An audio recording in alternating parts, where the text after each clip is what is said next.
Então, Paulo vai visitando as igrejas na Galácia, na Frígia, e permanece principalmente na cidade de Éfeso.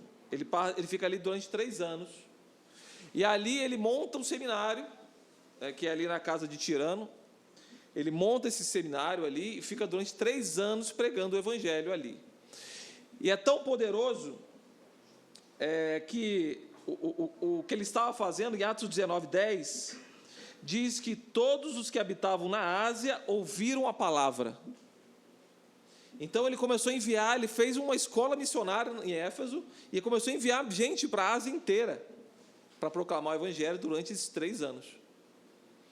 Então, você vê como o apóstolo Paulo foi, de fato, ativo. Ele soube o momento de parar.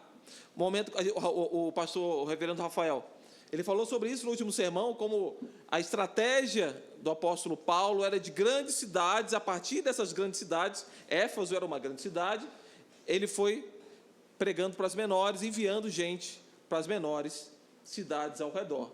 Então, essa foi a estratégia do apóstolo Paulo. Então, foi um período marcado por muitos milagres extraordinários, mas também de forte oposição cultural e econômica. No próprio capítulo 19, nós temos um motim que por Demétrio. Demétrio era um dos que faziam imagens da deusa Diana, e ele se reúne com outro pessoal que fazia imagem e fala: olha, não está dando para aguentar esse apóstolo Paulo, esse Paulo aí. Ele está tirando o nosso lucro, a gente vai ter que fazer alguma coisa com relação a ele. Então, eles se juntam, tentam pegar ele, quase matam o apóstolo Paulo, mas as coisas se acalmam por enquanto e ele vai embora de Éfeso depois de algum momento ali, certo? E ali, em Éfeso, que nós vamos começar a nossa viagem, nessa viagem começa em Antioquia, mas ela para principalmente em Éfeso.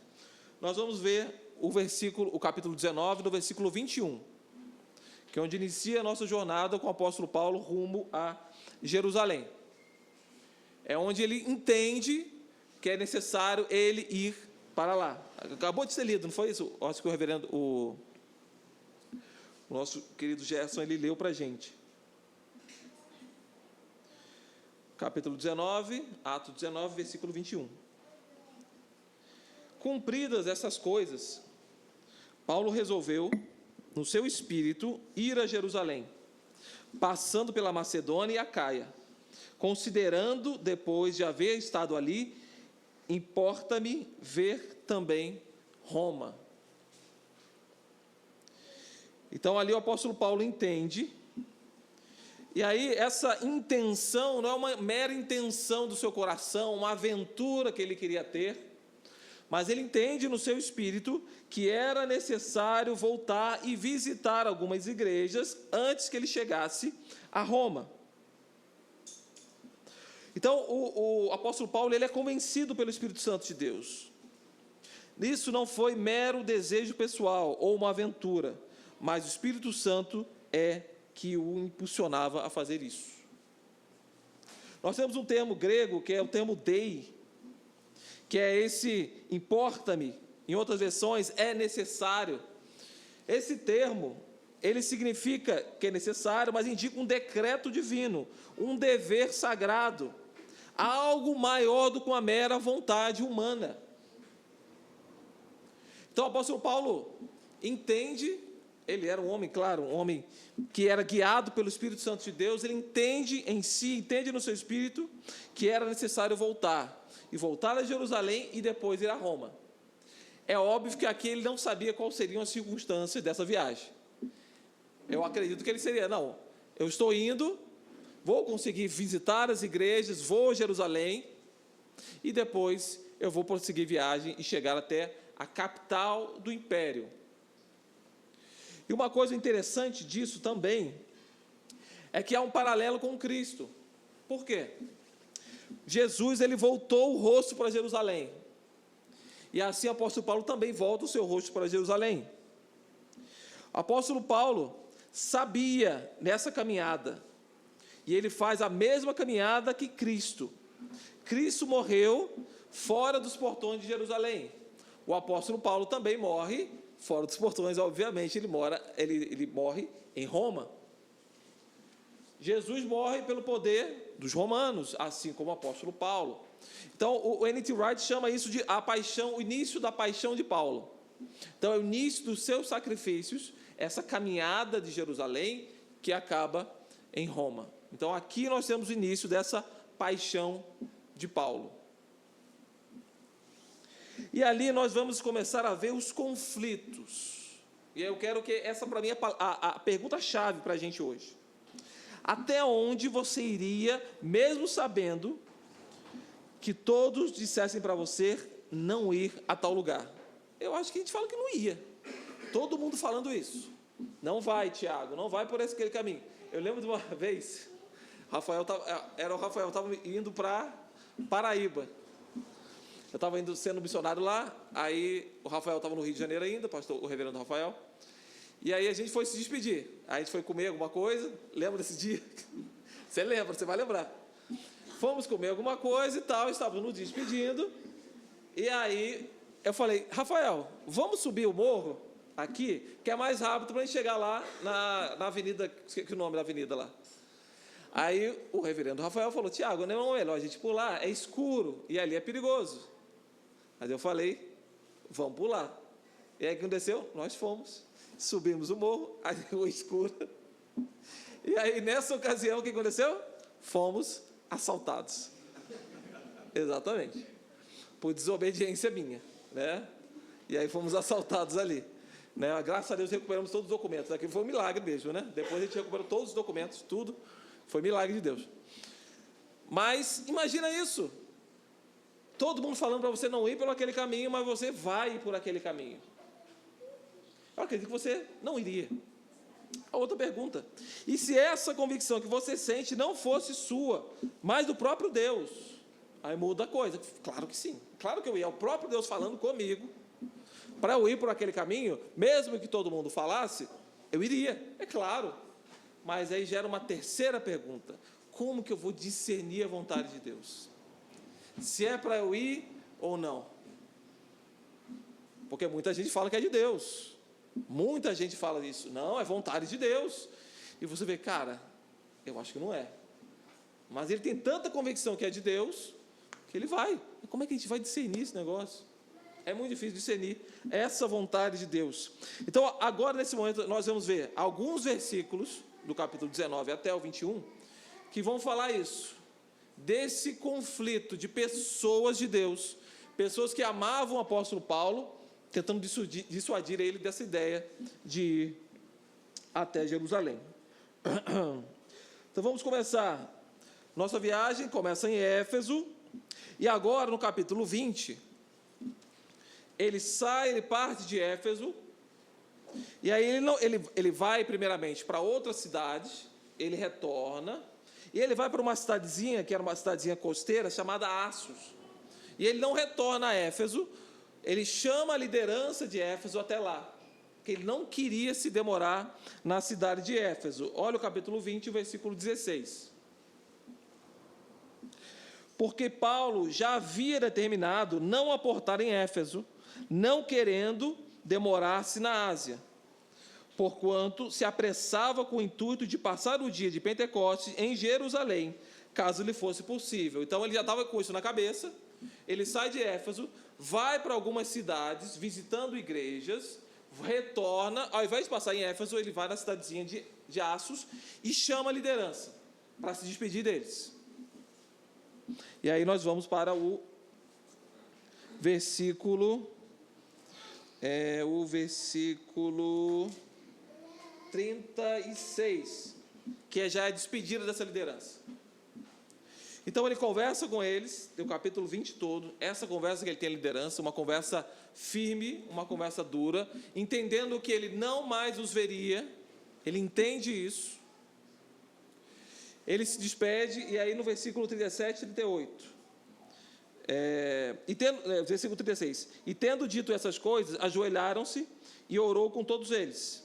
Então houve grande pranto entre todos, e abraçando afetuosamente a Paulo, o beijavam, entristecidos especialmente pela palavra que ele dissera, que não mais veriam o seu rosto, e acompanharam-no até o navio.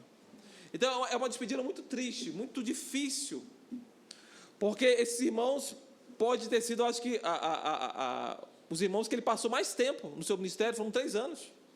Então, ele tinha um afeto verdadeiro por aqueles irmãos, chama a liderança para a cidade, talvez não querendo também ficar mais emocionado ainda, né, de voltar a Éfeso, talvez pode ser também isso, a gente não sabe, mas o texto fala que ele não queria se demorar muito, se despede dessa liderança, fala com ele, há muitas lágrimas, mas ele continua a sua viagem rumo a Jerusalém.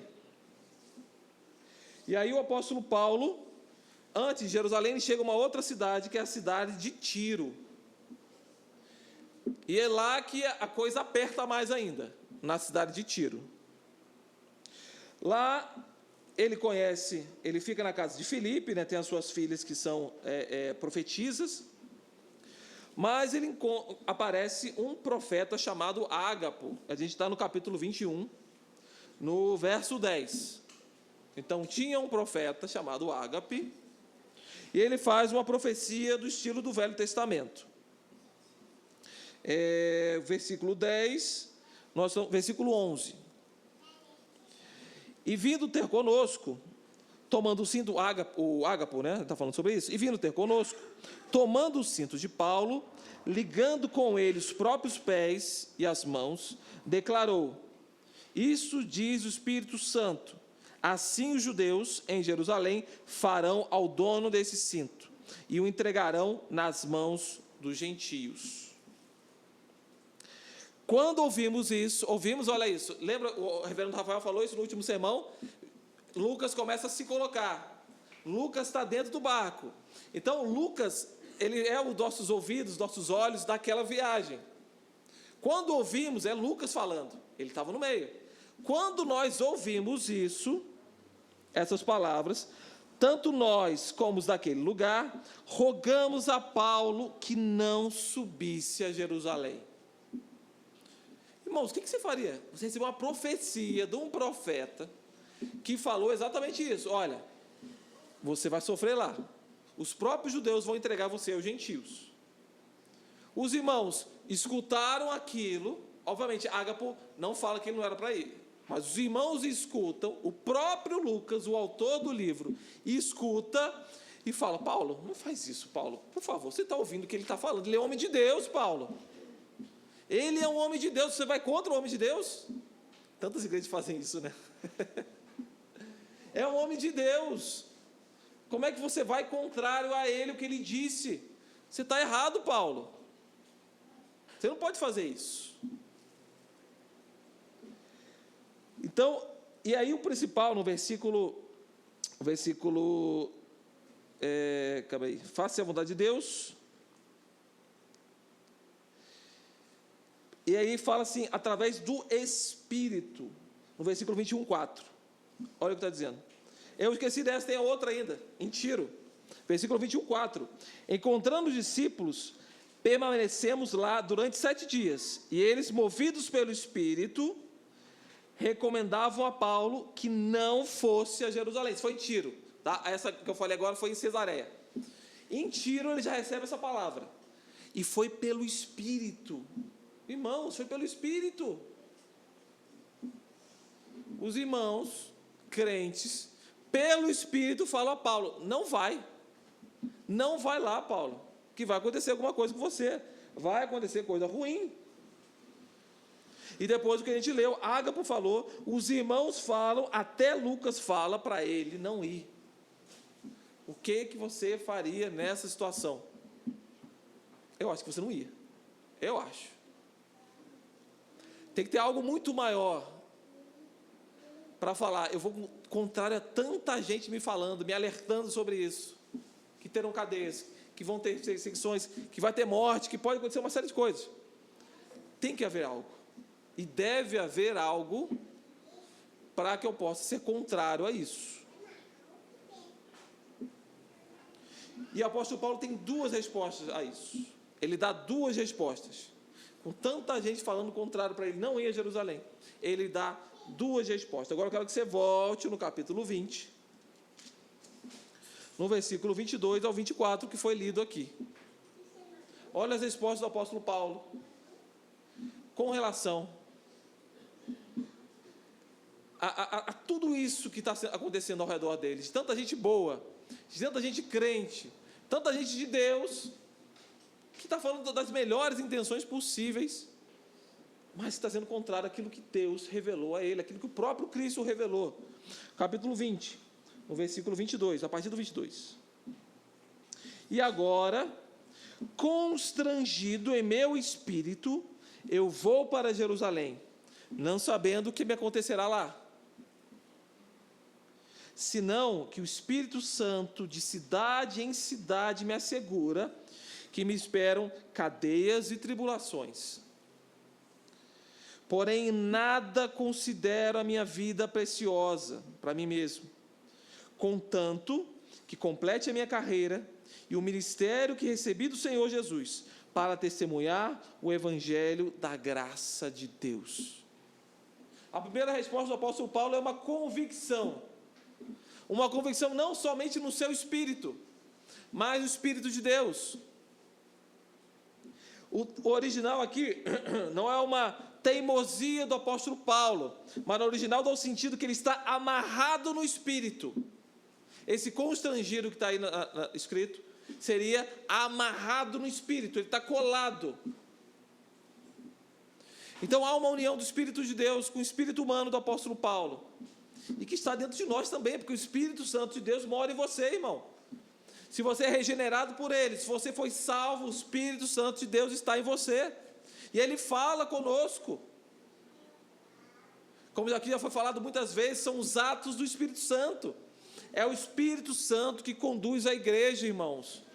Não é o reverendo Rafael, não é nenhum irmão aqui, ninguém. É o Espírito Santo de Deus. Ele é o dono da igreja. Ele é o dono da igreja. Não vai ser o que o Tiago vai falar, o que Gerson vai falar. Não é. É o Espírito Santo de Deus.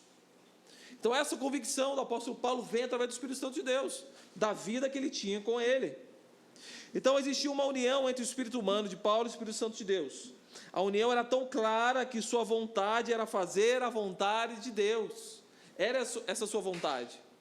Então lá quando a gente leu no início, que ele sentiu algo, não foi um mero, eu estava lá passeando e senti algo. Muita gente faz isso. Não, foi uma convicção que vem do Espírito Santo de Deus, para que ele fosse a Jerusalém. E isso, apesar de tudo, ele fala, o Espírito Santo, o Espírito de Deus vem me falando, vem me convencendo, me assegura que me esperam cadeias e tribulações. Está vendo que isso vai, progressivamente, ele vai tendo mais clareza do que vai acontecer? Antes ele não sabia, que a gente leu lá no versículo 19. Agora ele vai, a cada cidade e a cada problema que ele passa, de açoites, de prisões, ele vai falando, seu destino é esse? Não vai ser muito diferente. Então ele vai tendo mais clareza com relação a isso. No versículo 23, ele está constrangido, e o versículo, ele fala assim, senão que o Espírito, e versículo 24, porém, em nada considero a vida preciosa para mim mesmo. Olha isso. Aqui no original tem o sentido de fazer um cálculo. O apóstolo Paulo faz um cálculo entre a sua vida e o ministério que foi dado. O ministério ali é diaconia. Sabe o que era diaconia? Era o trabalho de um escravo. Era um escravo um pouquinho melhor? Podia ser. Era um escravo que trabalhava na casa. Mas era um trabalho de um escravo. Aqui ele usa o termo doulos, né, que era um escravo bem ruim mesmo. Aqui ele usa diaconia. Ele servia. E quem deu essa diaconia a ele, esse serviço a ele, foi o próprio Cristo, irmãos. Esse foi o ministério dado, esse foi o serviço dado. O serviço de um escravo proposto pelo próprio Cristo. E ele faria isso até o final. Porque ele sabe quem ele é. Ele sabe quem ele era antes daquele encontro no caminho de Tarso. Aquele caminho para Damasco. Ele sabia. Ele sabia quem ele era. Ele sabia que ele era um assassino. Ele era um perseguidor. Vocês lembram lá no caminho de Damasco? Quando ele enxerga aquela luz, ele fica cego na hora, mas ele escuta em bom hebraico: Saulo, Saulo, por que me persegues? E isso tem uma dupla interpretação. A primeira é: você é um perseguidor da igreja, você está me perseguindo, Saulo, você está me perseguindo. E a segunda é: Saulo, Saulo, você tem me procurado todo canto, você tem me perseguido, mas você não sabe. Era essa dupla interpretação. Ele era um perseguidor, tipo, eu quero esse Deus de verdade. Ele era zeloso da lei, ele fazia tudo que era certo, ele achava que estava fazendo tudo certo. Então o Cristo fala: Saulo, você está me perseguindo, Saulo, só que você não sabia, você me queria, Saulo. Então, diante desse chamado, diante de tudo que aconteceu, ele não podia olhar para trás. Então, o que interessa, diante desse cálculo, ele fala: a minha vida não tem valor. O que me interessa é completar a carreira e o ministério que me foi proposto. E esse ministério é ser uma testemunha das boas novas da graça. Ele era um zeloso da lei, irmãos. Ele queria saber somente da lei. Agora ele é o pregador da graça. Ele é um homem que quer proclamar a graça do Evangelho, as boas novas de salvação. Ele é uma testemunha viva da graça de Deus. A segunda resposta do apóstolo Paulo, o capítulo 21, versículo 13. Diante daquilo que eles falaram, do que Ágape falou, do que os irmãos falaram, do que Lucas falou, o apóstolo Paulo diz: então ele respondeu: que fazeis chorando e quebrantando-me o coração? Pois estou pronto, não só para ser preso, mas até para morrer em Jerusalém. Por quê? Pelo amor do Senhor Jesus, pelo nome do Senhor Jesus. Ele morreria por esse nome. A segunda resposta que o apóstolo Paulo deu: ele morreria pelo nome de Jesus. A sua convicção ia para além do ministério, e deve ser essa a nossa convicção. E quem está à frente do ministério, seja qual que for, às vezes coloca o ministério acima do nome de Cristo, do amor que você tem por Cristo, o que Ele fez na sua vida. E não, é pelo amor dEle. Porque, irmãos, pessoas são muito difíceis. Pessoas vão falhar conosco, vão nos trair. Mas Cristo não trai a gente. Ele nos ama verdadeiramente. Então foi pelo nome, pelo amor que Ele tem a Jesus, o seu Salvador, que tirou as suas escamas de seus olhos. Lá em Atos 26, 14, ele se compara a um boi arredio, porque ele fala: é duro lutar contra os aguilhões. Somente era um boi que fazia isso, que ficava batendo. E é interessante que é a última, ele conta isso 3 vezes, esse relato, ele vai mudando alguns detalhes em cada relato, e é nesse último que ele se compara. Duro é lutar contra os aguilhões, quer dizer, ele era um boi brabo. Jesus usou esse boi brabo para proclamar o Evangelho da graça pelo mundo inteiro conhecido. Jesus utilizou esse homem, e Ele é grato por isso. Por isso que eu morrerei por esse nome. Ele morreria por esse nome. E aí no versículo 14, no capítulo 21, 14, todos, como porém não persuadimos, conformamos e dissemos: faça-se a vontade de Deus. Todo mundo entendeu. Ali Paulo deve ter sido bravo com eles, porque ele era um homem veemente, era um Pedro, né? Por isso que eles brigaram, né? Deve ter sido personalidades parecidas. E ele foi duro ali e falou: é isso. Então todos se aquietaram. Tudo bem, então vai. Então ele sai finalmente de Cesareia e chega a Jerusalém. Então o apóstolo Paulo chega a Jerusalém, e aí algo acontece aqui. Nós só vemos a caminhada do apóstolo Paulo, de prisões, de açoites, de tanta coisa. Parece que ele chega na cidade, parece que ele relaxa. Ali em Jerusalém ele encontra a liderança da igreja, e ele começa a contar o que Deus tinha feito.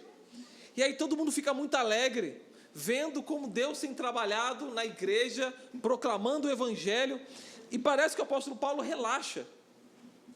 E aí acontece uma coisa que aí alguns comentaristas eles debatem aí, que ali são lá no meio da igreja, na liderança, E aí algum dos líderes, Tiago estava lá, Tiago era a grande liderança da igreja de Jerusalém, irmão de Jesus, e ali eles conversam e eles dão um conselho ao apóstolo Paulo, certo? E aí nós estamos no versículo 21, capítulo 21, versículo 21. Eles conversam, eles se alegram do que Deus tem feito, e aí a liderança dá um conselho ao apóstolo Paulo. Olha o que está acontecendo no versículo 21. E foram informados a teu respeito, né, alguns judeus, né, o versículo 20 está falando sobre isso. E foram informados a teu respeito que ensinas todos os judeus entre os gentios a apostatarem de Moisés, a não fazer segundo a lei de Moisés, dizendo-lhes que não devem circuncidar os filhos, nem andar segundo os costumes da lei. Que se há de fazer, pois? Certamente saberão da tua chegada. Portanto, o que vamos te dizer. Estão entre nós 4 homens que voluntariamente aceitaram o voto. Nós vamos falar sobre isso, o voto de Nazireu. Toma-os, purifica-te com eles e faze a despesa necessária para que raspem a cabeça, e saberão todos que não é verdade o que se diz a teu respeito, e que, pelo contrário, andas também tu mesmo guardando a lei. Quanto aos gentios que creram, já lhes transmitimos decisões, ele está falando sobre isso, versículo 23. Então Paulo, tomando aqueles homens, no dia seguinte, tendo se purificado com eles, entrou no templo, acertando o cumprimento dos dias da purificação, até que se fizesse a oferta em favor de cada um deles. Vamos lá, então. Apóstolo Paulo, lembrando, apóstolo Paulo era judeu, Jesus era judeu, Pedro, a igreja toda era uma igreja judia. Nós tivemos um sermão aqui da reunião em Jerusalém, o que aconteceu. O apóstolo Paulo sugeriu que os gentios não cumprissem a lei de Moisés, no sentido de fazer a circuncisão, guardasse alguns tipos de alimentos, certo? Os dias santos também, certo? Mas principalmente a circuncisão, que eles não podiam e não... era necessário que eles fizessem isso, certo? Mas com relação aos gentios. Aqueles que se converteram do judaísmo continuaram fazendo essas práticas. Não teve uma cisão. Então o apóstolo Paulo continuou com as práticas judaicas, assim como Tiago, assim como Pedro, assim como todos eles. Então nós temos aqui um proto-cristianismo. É antes do que a gente entende como igreja, como tudo isso. Eles estão num momento de transição. Então eles estão muito ligados ainda ao judaísmo. Então fazer isso para o apóstolo Paulo não seria um grande sacrifício. Ele fazia essas coisas. Era algo que ele fazia. É tanto que no capítulo 18, ele faz o voto. Tem lá no 18, está falando acerca disso. Ele faz esse voto, que era o voto de Nazireu. E que voto é esse? Então, esse voto de Nazireu, que está lá em Números, acho que é número 6, acho que eu queria anotar aqui, ou Levítico 6, agora confundi. Eu queria anotar, acho que é Levítico, né? O voto de Nazireu era uma consagração voluntária e temporária, que podia também ser vitalícia, a Deus no Antigo Testamento, exigindo 3 restrições principais. Todo fruto da vide, da uva, era proibido, vinho, suco de uva, qualquer coisa. Não cortar o cabelo e evitar contato com os cadáveres. Então, geralmente, na lei judaica, pediu um número mínimo de 30 dias para fazer esse voto de Nazireu. Então, ele ia lá, faria o voto. Depois de 30 dias, depende do quanto ele faria. Aqui, foram 7 dias de purificação mais incisiva. Ele raspa a cabeça no 7º dia. E no 8º dia, ele queima esse cabelo e faz o seu sacrifício no templo que ele pagaria. Então, qual foi a ideia dos irmãos lá de Jerusalém? Todos judeus. Olha, tem 4 irmãos que vão fazer isso. Você vai lá no meio deles, você já faz isso? Faz junto, patrocina eles, que a galera vai olhar e vai falar, olha, o apóstolo Paulo não está indo contra Moisés, olha, ele está fazendo isso. E aí que os comentaristas divergem, por que o apóstolo Paulo fez isso? Né? Eu peguei o que o Calvino falou sobre isso, tá? Mas quanto a essa parte da adoração, que era uma adoração a Deus, né, Calvino fala, que consistia em um voto, ele podia realizá-la indiferentemente, não por amor à religião, mas apenas para amparar os mais fracos. Contudo, não era sua intenção adorar a Deus com esse rito, nem sua consciência estava presa a ele, mas ele se submetia livremente aos seus irmãos mais fracos. É aquilo que o próprio apóstolo Paulo faz. Nós devemos fazer de fraco para com os fracos. Então, essa é a visão de Calvino. N.T. Wright tem outra visão. Falou que ele já fazia isso, de vez em quando, porque ele relata. Então, fazer isso mais uma vez, não era peso nenhum ao apóstolo Paulo. Certo? Então, essa motivação fica um pouco encoberta para a gente. Certo? Do porquê que ele fez. Mas ele fez. Certo? Para mim, eu acho que ele estava sob a liderança, ele estava num lugar seguro, entre aspas, ele queria estar em Jerusalém, parece que ele abaixa a guarda, para mim. Né? Como falo eu, não o Senhor. Né? Sou eu que estou interpretando. Então ele vai lá e, o que custa pagar? Né? E vai lá e faz o sacrifício. Só que, no final disso,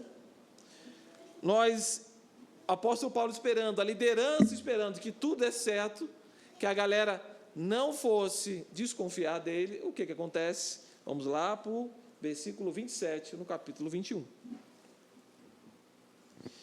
E quando já estavam por findar os 7 dias, os judeus vindo da Ásia, tendo visto Paulo no templo, alvoroçaram todo o povo e o agarraram, gritando: israelita, socorro!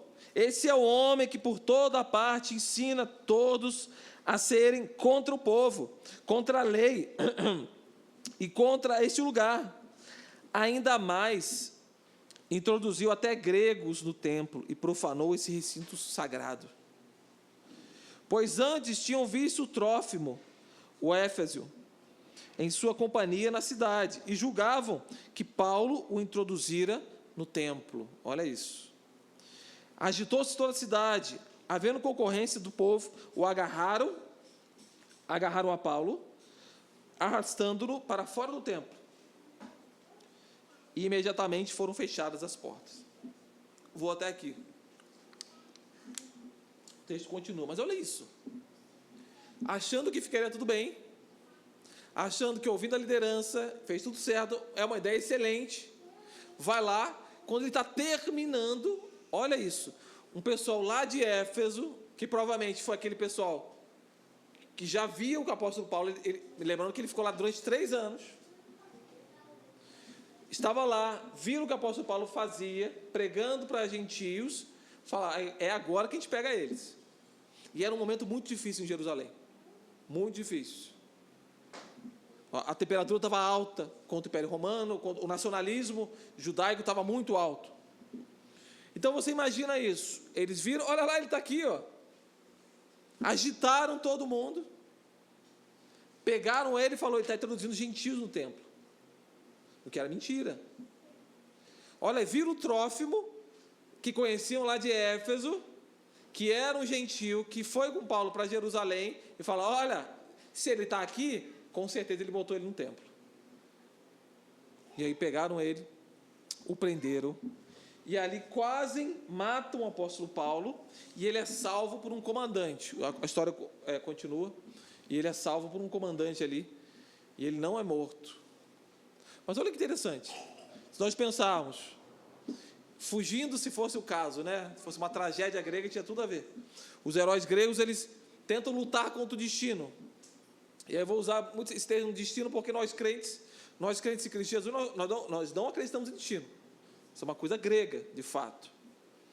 Mas se fosse uma tragédia grega, ele tentando lutar contra o destino que estava proposto, achando que ficaria tudo bem, de fato, o que ele leva?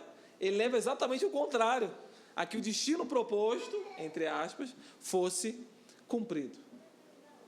Se fosse uma tragédia grega, seria perfeito isso, né? Édipo Rei, tantas outras histórias, exatamente isso.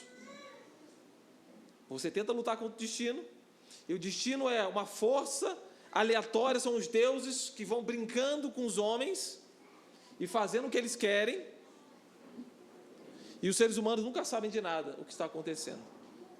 Meu irmão, se você crê isso, isso não é de crente. Isso é tragédia grega. Tem pessoas e tem cristãos que acreditam nisso. Nós somos marionetes da mão de Deus. Mas, irmãos, diferentemente de destino, que é uma força cega, marionete na mão de Deus, nós acreditamos numa outra coisa. Sabe o que é? A providência, irmãos. Nós cremos na providência de um Deus amoroso. Calvino diz sobre a providência: é a mão de Deus agindo ativamente na história, agindo em amor. Tudo que o Senhor faz em amor, irmãos. Nós podemos experimentar a dor, o sofrimento, a morte. Nós experimentamos isso, nós somos humanos. Nós estamos sob a força do pecado nessa terra. Mas tudo que o nosso Deus faz é imbuído de amor, irmãos. E essa crença não pode se apartar de você nos momentos mais difíceis da sua vida. Não pode se apartar. Porque ao mesmo tempo, crentes, desencrentes, perdem a sua fé em momentos de dor, de sofrimento, porque fala: por que comigo, Deus? Eu pergunto: mas por que não com você? O que é que você tem de especial? Em que a dor, que o sofrimento, que a morte não vai passar por você. Esse Deus é um Deus amoroso, irmãos. Todas as coisas cooperam para o bem daqueles que amam a Deus, daqueles que são chamados segundo o seu propósito. Ele nos resgatou das trevas para o império do Filho do seu amor. Tudo, irmãos, é por amor que Ele faz. Ele age por amor. Como o apóstolo João fala, Deus é amor. Ele é amor. Ele fez tudo por amor, irmãos. Isso não pode se apartar da nossa cabeça. Não pode.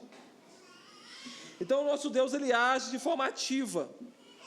Ele não age segundo uma presciência ociosa, apenas observando a história. Não. Ele é ator, ele é o diretor dessa história. Nós somos atores. Mas com governo ativo. Deus não apenas sabe o que vai acontecer, mas Ele sustenta e guia cada ação humana, cada átomo dessa terra. Cada coisa Ele está agindo. Lá nas Institutas, o Calvino coloca assim: a providência de Deus não é um determinismo cego, mas o governo de um pai que conhece o número de fios de cabelo em nossa cabeça.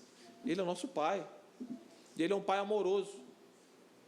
Um pai que fará tudo para que nós possamos crescer. Está lá em Hebreus. Ele vai fazer isso para que nós atingimos a sua santidade. Ele vai nos corrigir, irmãos. Ele vai levar a cabo tudo o que for feito para que nós chegamos lá naquele dia, santificados, juntamente com Ele, perfeitos. Está lá em Efésios capítulo 4, nós chegaremos com Ele,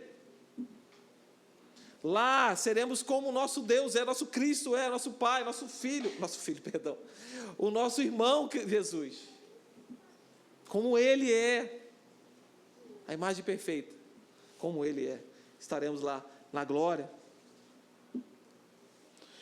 E é uma outra lição que fica para a gente. Mesmo que Paulo tenha feito tudo o que era certo, e ele tentou fazer, mesmo assim, fazer a vontade de Deus não vai livrar você do sofrimento. Não livrará. Não livrará você do sofrimento. Então você acha, fazendo tudo correto, que isso não vai acarretar dores e sofrimentos? Mentira, estão mentindo para você. Às vezes fazer o que é correto vai acarretar mais dores do que fazer o que é errado. Certo? Então coloquei aqui 3 coisas, a nossa aplicação para esse sermão, dessa viagem que acaba em Jerusalém, mas ela vai continuar agora até Roma, onde o apóstolo Paulo vai seguir o seu caminho da providência divina. Aplicação, coloquei 3 coisas aqui. A primeira delas, fazer a vontade de Deus requererá sacrifícios e lágrimas. O apóstolo Paulo foi se despedindo das pessoas, olha, eles estão chorando e falando: Paulo, não vá, e não querendo, porque amavam ele, não queriam que acontecesse isso. Mas fazer a vontade de Deus vai requerer de você sacrifício e lágrimas. Paulo verteu muitas lágrimas para continuar firme em seu chamado, sacrificando sua vida por ele. Você também irá sofrer para fazer aquilo que é certo. Não será fácil negar a si mesmo, deixar aquilo que dá prazer, ou mesmo aqueles que você ama. esse é o mais difícil de todo. Paulo foi deixando aqueles que ele amava, por causa do seu chamado. Fazer a vontade de Deus fará com que você fique contra pessoas, muitas vezes. E pessoas de Deus, irmãos, que é mais duro. Pessoas crentes que você respeita muitas vezes. E você vai ter que falar, não, Deus me falou isso de verdade, Ele falou, eu tenho que seguir esse caminho. O Senhor já me confirmou. E aí, irmão, parênteses, cuidado com profecias. Olha isso. A própria Bíblia fala, um profeta apareceu, falou o que ia acontecer, e o apóstolo Paulo fala, não importa. Tem que tomar cuidado com isso. Muito cuidado com o que falam por aí. E vão falando. Qual é a convicção do apóstolo Paulo? Era através das Escrituras. A primeira nossa convicção é através das Escrituras. E ele fala que Deus já tinha acomodado ele, já estava falando com ele. Já falou com ele antes. Então tome cuidado com profetadas, essas profecias. Tome muito cuidado com isso. Escuta a profecia que vem das Escrituras. O que eu estou fazendo isso é profecia.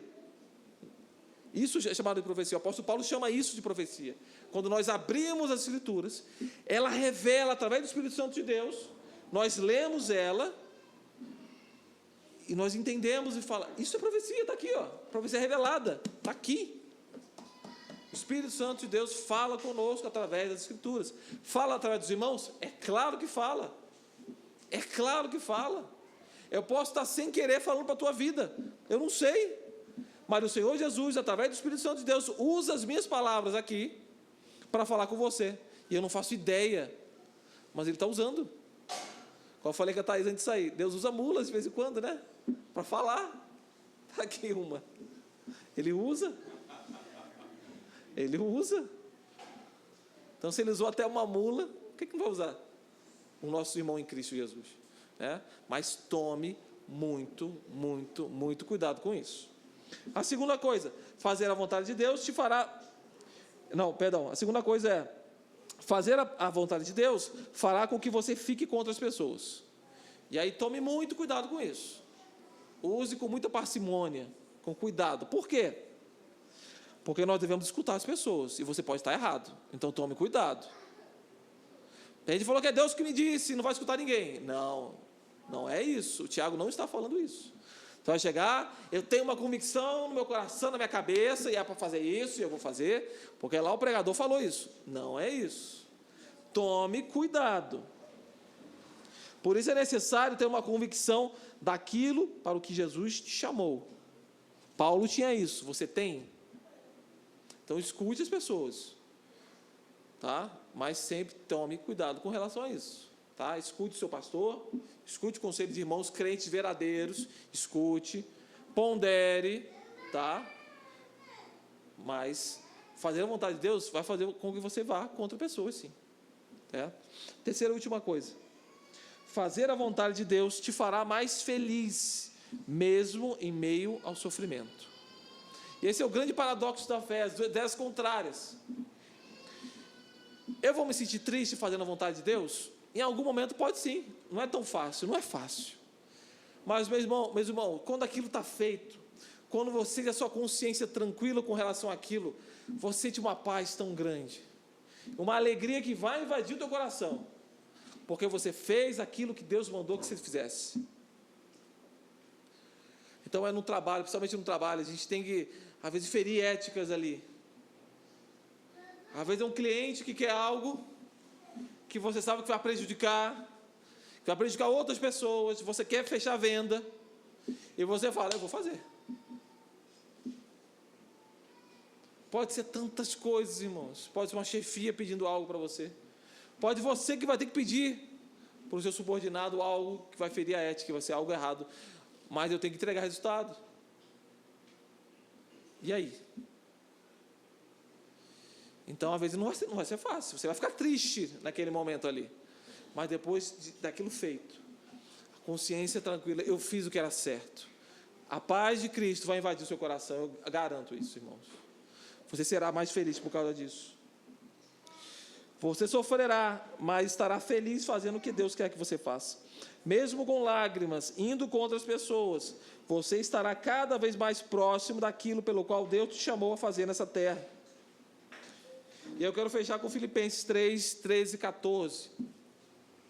O apóstolo Paulo diz: irmãos, quanto a mim, não julgo que eu haja alcançado, mas uma coisa eu faço, e que é, esquecendo-me das coisas que atrás ficam, e avançando para os que estão diante de mim, eu prossigo para o alvo, para o prêmio da soberana vocação de Deus em Cristo Jesus. É isso, esse é o nosso alvo. O alvo é o chamado que eu tenho em Cristo Jesus, a salvação nele, eu que fui resgatado do império das trevas, vivo agora com ele.